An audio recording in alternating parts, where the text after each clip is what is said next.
Swastiastu. Assalamualaikum warahmatullahi wabarakatuh. Tabik salamat linguk nalate salam sahujud karendeng melempang. Adil kata linuk baca rumin ke surga bahasa ingat kajubata. Harus. Berikut saya akan mempresentasikan seleksi alam evolusi.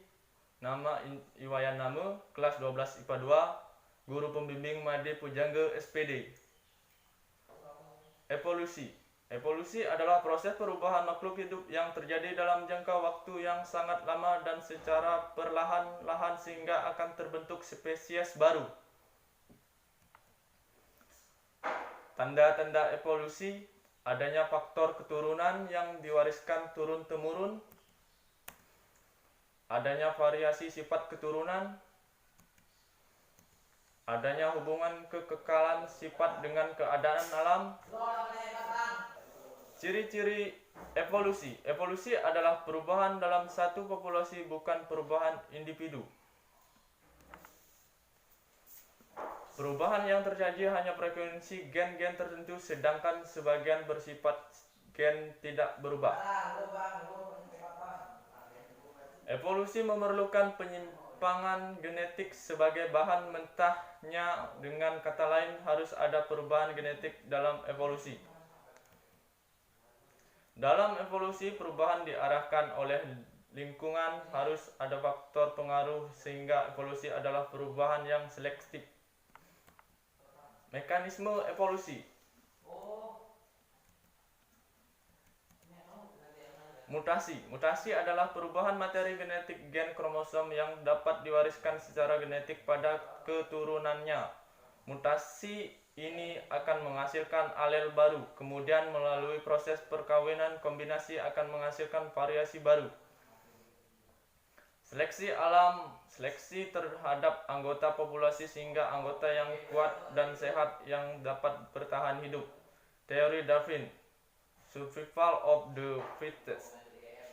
Seleksi buatan, yaitu seleksi yang dilakukan manusia dilakukan dalam rangka untuk memperoleh keturunan yang lebih banyak, misalnya pada hewan ternak. Teori evolusi biologi. Evolusi biologi dimulai saat pembentukan sel. Teori evolusi biologi menyatakan bahwa makhluk hidup pertama merupakan hasil evolusi molekul anorganik, evolusi kimia yang akhirnya berkembang menjadi struktur kehidupan sel. Jean-Baptiste Lamarck 1744 sampai dengan 1829 ialah seorang ahli biologi Prancis yang menjelaskan evolusi berdasarkan suatu gagasan bahwa perubahan pada suatu individu disebabkan oleh lingkungan dan bersifat diturunkan. Disebut teori Lamarckisme. Contoh klasik yang digunakan untuk menggambarkan teori evolusi ini adalah jerapah memiliki leher yang panjang karena kebiasaan memakan daun-daunan dari pohon. Charles Robert Darwin 1909 sampai dengan 1882. Teori evolusi Darwin tidak mengakui adanya penciptaan makhluk hidup secara mendadak dan berwujud sama selama hidup di bumi. Beberapa hal pokok dalam teori evolusi Darwin sebagai berikut. 1. Variasi pada organisme merupakan variasi karakteristik yang muncul dalam penampakan fenotip organisme. 2.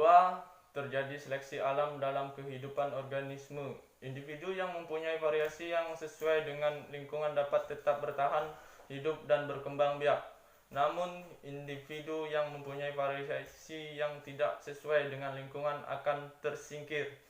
Contoh, nenek moyang jerapah yang ada berleher pendek dan ada yang berleher panjang. Berikutnya, petunjuk adanya evolusi. 1. Adanya variasi makhluk hidup. 2. Adanya fosil. 3. Homologi dan analogi alat-alat tubuh makhluk hidup. 4. Embriologi perbandingan. 5. Perbandingan fisiologi. 6. Petunjuk secara biokimia. 7. Petunjuk peristiwa domestika. 8. Petunjuk alat tubuh yang tersisa. Berikut adalah dokumentasi praktek kelompok kami atau kelompok saya. Om Santi Santi Santi Om.